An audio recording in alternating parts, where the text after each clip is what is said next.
Isaiah Obuya, and I'm the Provost of St. Thomas Cathedral where you are, and Vicar General of the Diocese of Nambale. You are welcome to listen to the Word of God the Lord has prepared for us this morning.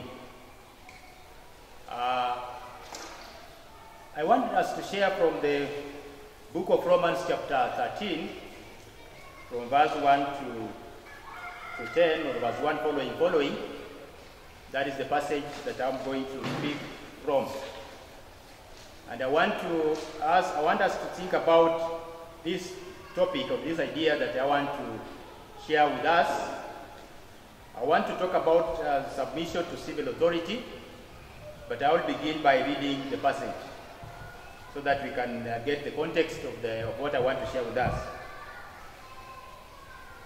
Everyone must obey the state authorities because no authority exists without God's permission.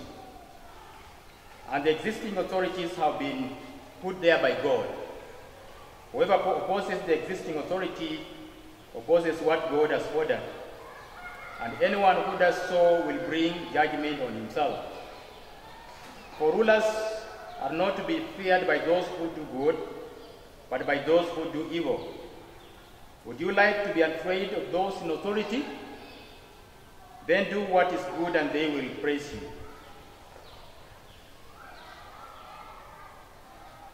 Because they are God's servants working for your own good. But if you do evil, then be afraid of them because their power to punish is real. They are God's servants and carry out God's punishment on those who do evil. For this reason you must obey the authorities, not just because of God's punishment, but also as a matter of conscience. That is also why you pay taxes, because the authorities are working for God when they fulfill their duties. Pay them what you owe them. Pay them your personal and property taxes, and show respect and honor for them all. Be under obligation to no one. The only obligation you have is to love one another. Whoever does this has obeyed the law, the commandments. Do not commit adultery, do not commit murder, do not steal, do not desire what belongs to someone else. All these and any others besides are summed up in the one command: love your neighbor as yourself. If you love someone, if you love someone, you'll never do them wrong. To love, then, is to obey the whole law. Even before modernization and civilization came into being, there was some form of leadership and authority that governed people in different parts of the world. Now, most of these governments were not formal and organized as the present ones,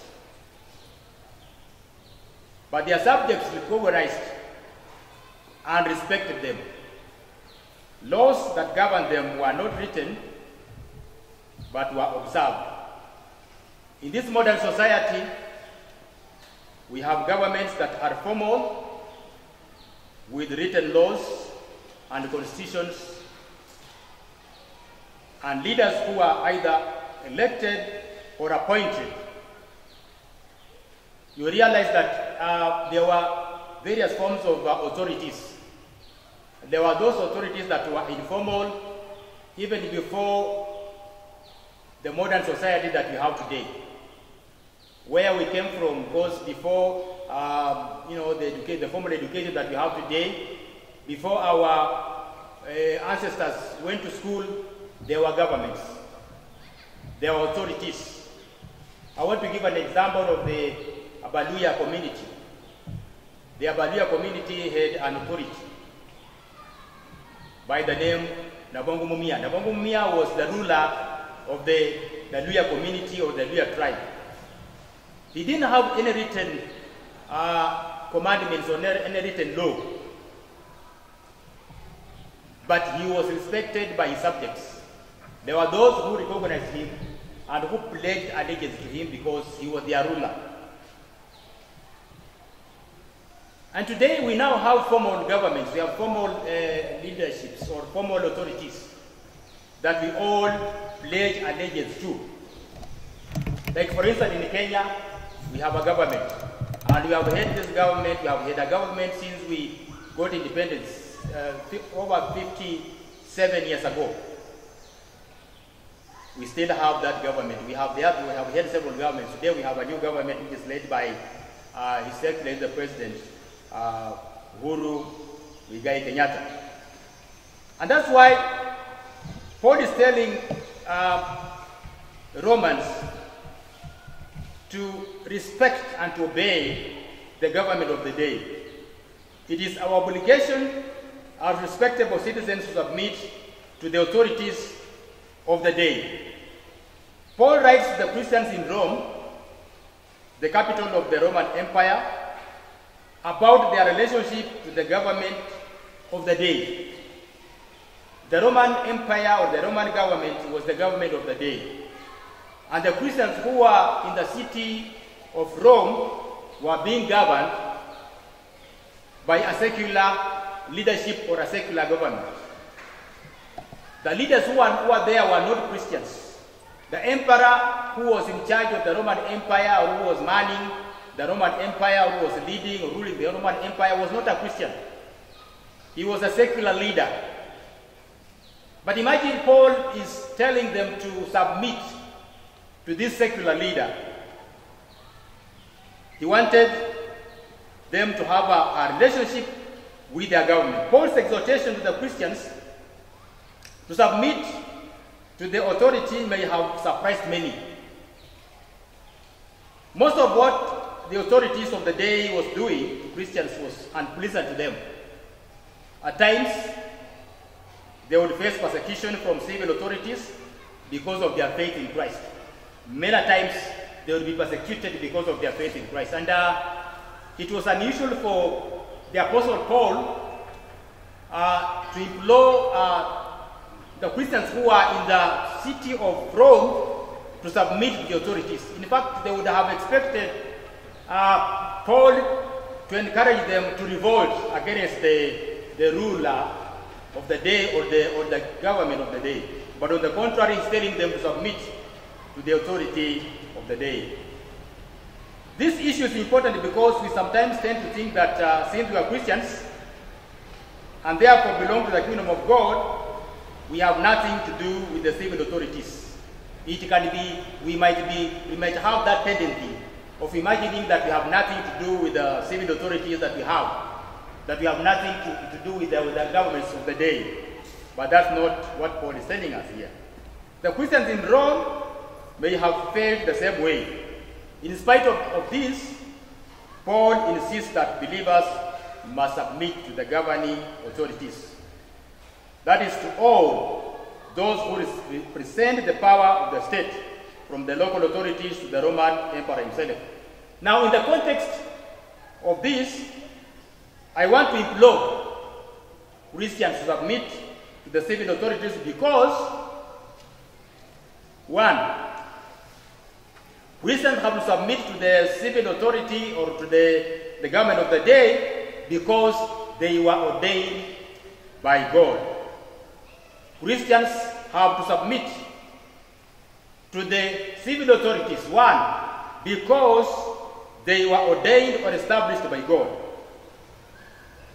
Paul addresses the Christians' relationship to civil government.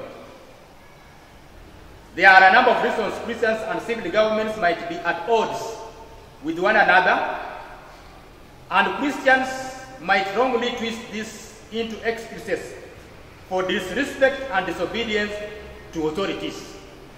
We are always at odds. In fact, most of the times we are at odds. We sometimes do not agree. Most of the times we disagree with the way things are done in our governments or with the authorities that we have in our ministry. But that is not the case that Paul is telling them. He's telling them that though we may be at odds, sometimes we may be at odds, we may disagree with authorities, but he's employing, or rather encouraging and commanding and directing the Christians of Rome to pay alleged, to submit to the authorities because they were established by God. Christians might wrongly twist this, I've said this, into excuses for disrespect and disobedience to authorities. Christians with suspicion and even fear were tempted to see government as their opponent and as an enemy of God and the gospel of Jesus Christ. Christians of the day, the Christians that were there during that time when Paul was writing this letter to the Romans, had a lot of hatred to the authorities or the civil authorities that were there, because many times they were persecuted by them.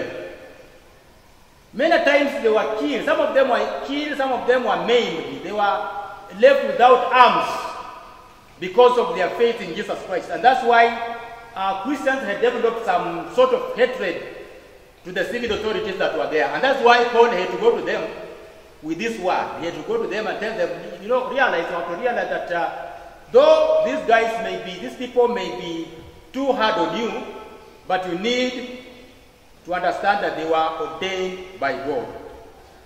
These governments were put in place by God. Christians must submit to civil authority because God allowed them to exist in order to govern the people in a given area.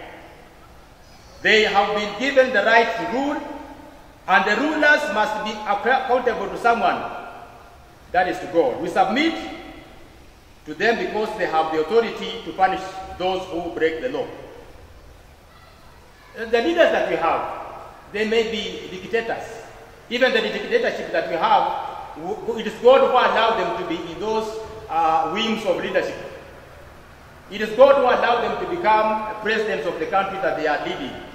It is not that God has approved their leadership. God may have not necessarily approved their leadership, but God has allowed them to be in that position of leadership for a purpose. There is a reason why God has put them there. Probably God may use the leaders that we have so that he may draw Christians back to himself. Probably something might have happened.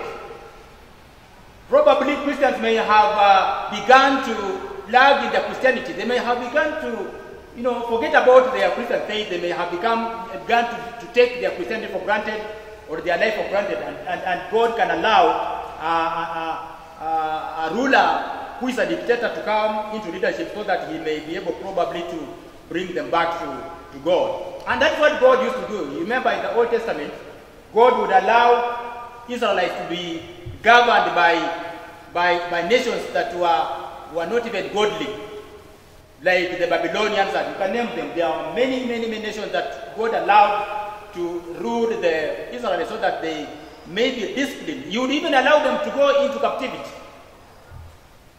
so that when they are there, they may be able to learn a lesson. They may be able to reconnect, to reconsider their relationship with God. You are being told, you are being reminded in this passage that their right to govern is derived from God. Daniel chapter 5 verse 21. The right that the leaders of the day that we have is derived, the right to govern is derived by God or derived from God. It comes from God himself. It's God who allowed them to become leaders or rulers of their nations. Rulers are thus accountable to God. But the fact that they have been allowed to govern the nation they are governing, they must be accountable to God. Because if they don't do what God expects them to do, then God is able or is capable of punishing them. Is capable of bringing them back to his ways. Anyone who rebels against the authority that God has put in place can be said to be rebelling against what God has instituted and can expect punishment for such disobedience.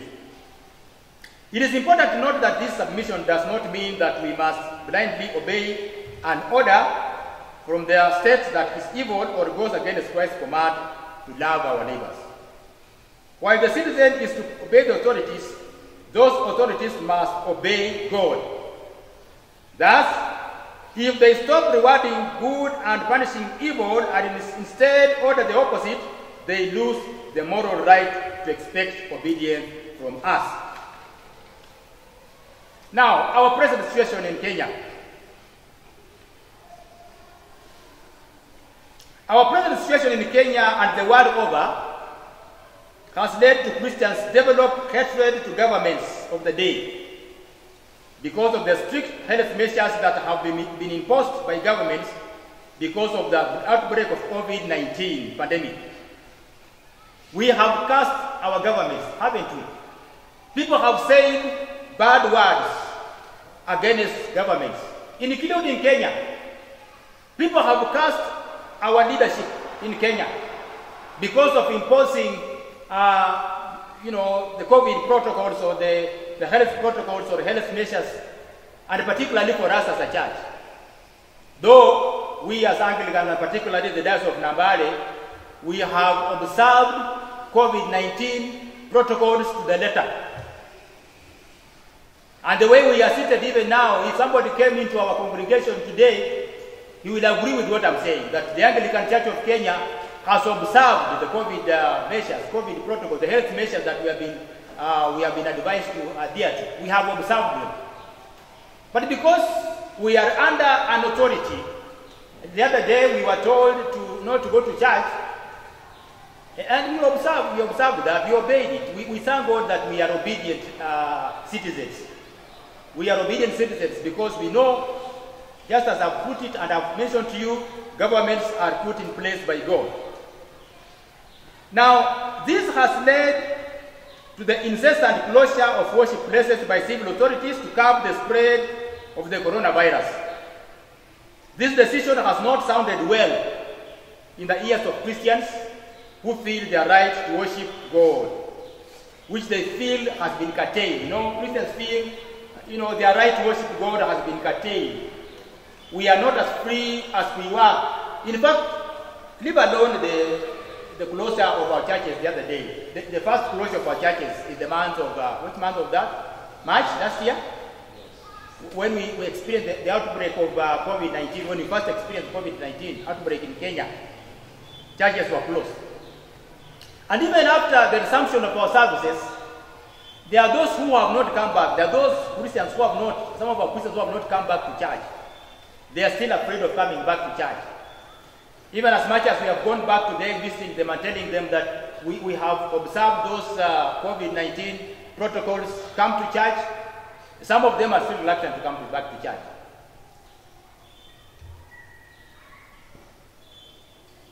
Although these are the bitter pills to swallow, we are commanded to obey these directives for our own sake and for the sake of our neighbors.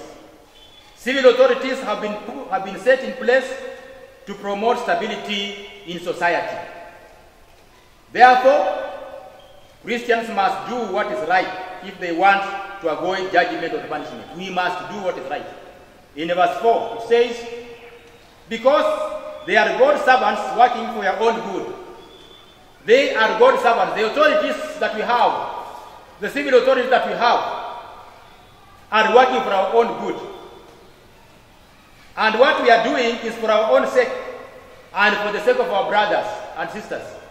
When we are instructed or we are reminded to put on face masks, social distancing, washing our hands, you can name them. Those are for our own good and for the good of our neighbors. We are being keepers of our brothers, good keepers. We are being keepers of our brothers. If we don't do that, then we are going to ruin the community and the society that we have. But fear of punishment should not be the only reason to submit to civil authorities. We are afraid of being jailed. We are afraid of being arrested. But that should not be the reason why we should observe these regulations and these measures that we have been given. Fear of punishment or being put in prison should not be the only reason to submit to civil authorities. We should also do so because our consciences tell us that we ought to do that, because we want to continue living. Don't we? Don't you want to continue living? Yes. Now the life you are living, does it belong to you or I? It belongs to you. That's why we are not supposed even to plead to people, please, we don't want you to die, like the president of Uganda was telling his people, he was telling his citizens of Uganda, That you people, you just want us to be pleading with you all the time. Please don't die, don't die. Is that life yours or is mine? I'm trying to imitate his accent. So this life that you are living does not belong to me. The life that you are living belongs to you. And that's why we should submit to civil authorities when they tell us to observe those COVID protocols or measures. We should submit to them because it is for our own good. In other words, our consciences should tell us that God, who is the ultimate authority, has established a hierarchy and set rulers in place to maintain stability and order. And that to resist them is to resist God's plan for a stable society. All these things that are being done by the government is to ensure that we have a stable society. That we have a stable, though our economy has gone down, has dwindled, because of COVID-19, our economy is not doing so well. But I want to believe that by the end of the day, after this pandemic, and we are trusting that this pandemic will be gone, one day it will be a forgotten story. And we are praying that it may happen soon. And I want to believe that at the end of the day, all of us will rejoice because we will have a stable society where our economy is doing well.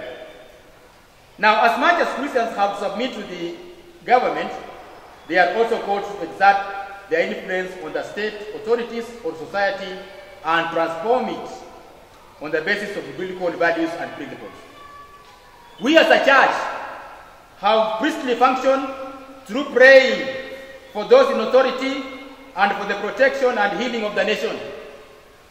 I want to imagine that God has allowed this to happen so that we may spend ample time in prayer, interceding for the nation, interceding for the leadership of Kenya, so that the COVID-19 pandemic may be wiped out of the face of our nation.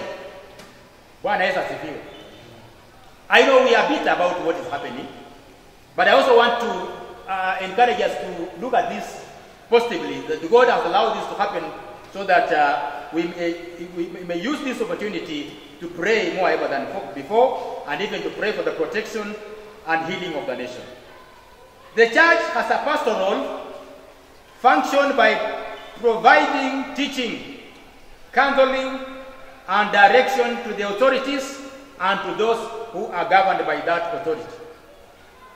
We also have a prophetic function to rebuke and oppose the state when it turns against God or acts unjustly. We also have a prophetic role, a prophetic function. We need to rebuke the ills of the society. We need even to rebuke the leadership which is not godly. We need to tell them that as much as you people are telling us to observe ABCD, but we are also telling you to respect God. We are telling you to pledge allegiance to God because it is God who has put you in those positions of leadership. So we have a prophetic function to rebuke and oppose the state when it turns against God or acts unjustly.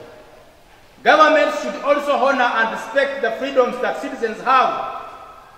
The freedom of worship historically has been enjoyed. The freedom of worship has been enjoyed for a long time.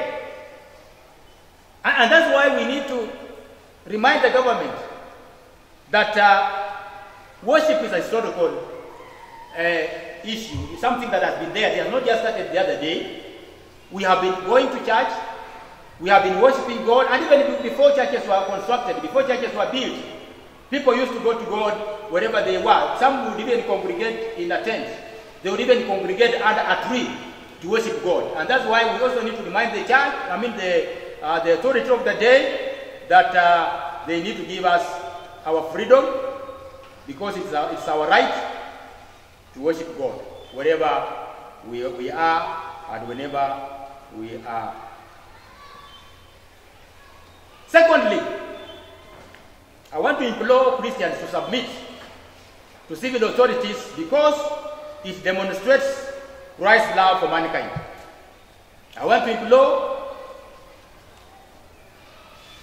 to all Christians to submit to civil authorities because it demonstrates Christ's love for mankind. Verses 8 to 10. I want us to read verse 8 to 10. Be under obligation to no one. The only obligation you have is to love one another. Whoever does this has obeyed the law. The commandments: do not commit adultery, do not commit murder, do not steal, do not desire what belongs to someone else. All these and any others besides are summed up in the one commandment: love your neighbor as you love yourself. If you love someone, you will never do them wrong. To love them is to obey the whole law. Paul has been speaking about the need for Christians to pay whatever they owe to civil authorities.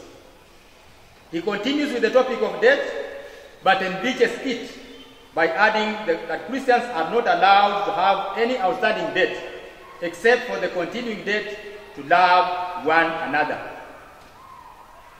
He is not condemning the idea of paying for something in installments. Rather, he is speaking of the failure to pay others what is right theirs. The expression one another may refer to Christians and non-Christians. This is the time, my dear brother, my dear sister, that we need to express and demonstrate our love for our leaders, demonstrate our love for our neighbors, even those who are not Christians.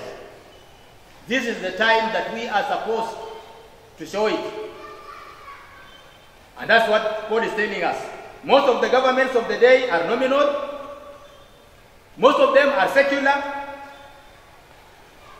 By giving or paying our taxes promptly expresses the love we have for our nation, wanting it to grow economically, which also improves our livelihoods.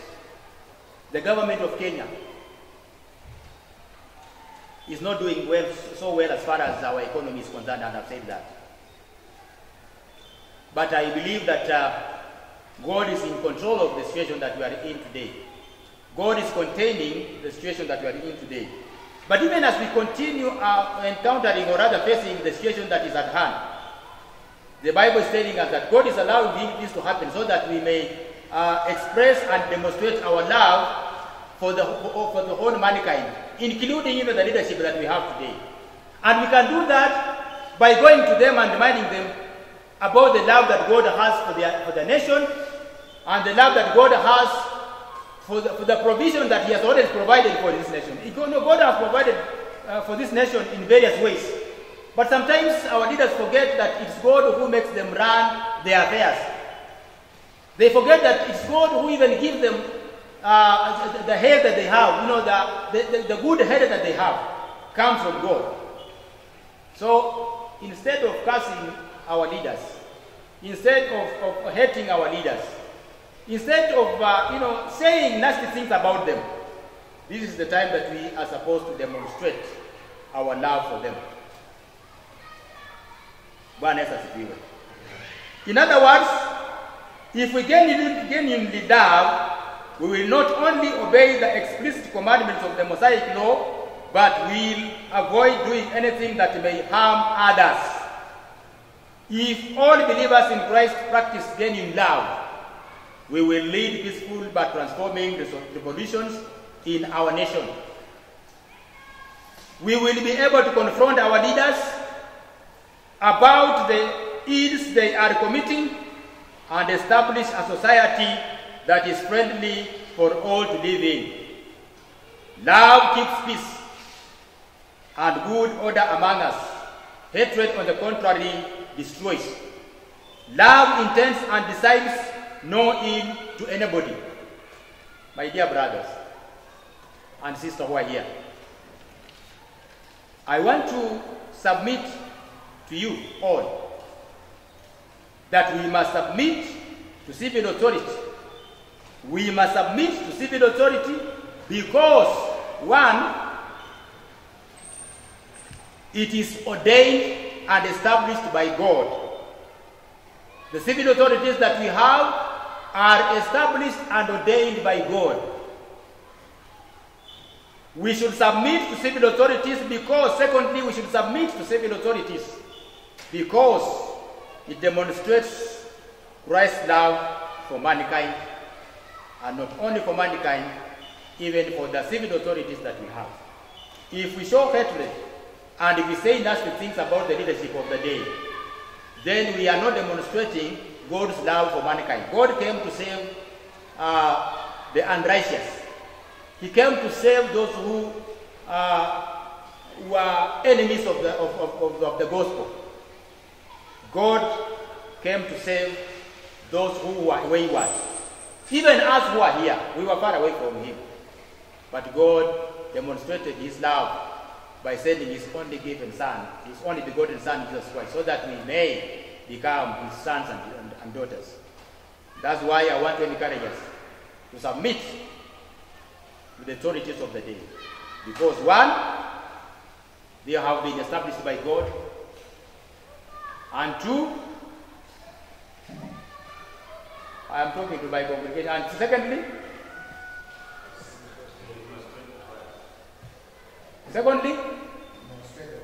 we demonstrate the love of Christ by submitting the authorities of the day. May God bless you so much. Thank you for listening to me. Let's pray. Dear loving Father, in the mighty name of Jesus Christ, we want to thank you for speaking to us this morning. You have been talking to us, Lord God, why we need to submit to the authorities of the day. We need to submit to the authorities of the day because it is written in the word, in your word, that these authorities were established by you. These authorities were ordained by you. And when we submit to the authorities of the day, we demonstrate the love that you had for all mankind. And we have to express this to the authorities of the day. Though some of them are nominal, some of them are secular, but God, you have allowed them to be in those positions of leadership. And that's why, Lord God, I pray that you may help us as Christians to obey the authorities of the day. In Jesus' name I pray. Amen.